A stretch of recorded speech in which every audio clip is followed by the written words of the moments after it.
Nakabantay naman ang Manila International Airport Authority sa lagay ng panahon simula ngayong tanghali.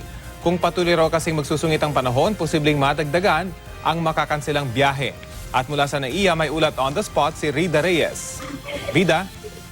Yes, Rafi, umabot nga sa 300 flights ang kung hindi kanselado ay delayed ngayong araw dahil sa banta ng bagyong Nina. Katumbas niyan bali ang 60,000 na mga pasahero na apektado ng mga flight cancellations.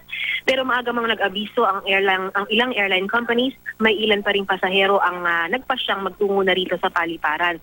Ayon sa pamunuan ng Manila International Airport Authority, nakatulong ang maagang abiso sa mga pasahero tungkol sa flight cancellations kaya hindi naipon ang mga stranded passengers na loob ng 4 na terminal.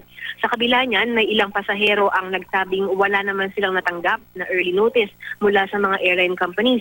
Habang iba naman, nagtungo na talaga rito para maghintay kung kailan magkakaroon ng next available flight schedule sa kanilang destinasyon. Nag-ikot naman kanina sa mga terminal itong si General Manager Ed Monreal para i-monitor ang sitwasyon at bigyan ng assurance ng mga pasahero na bahagi lamang ng contingency measures ang pagkakansela ng flights habang nananalasa pa rin ang bagyong Nina sa Luzon.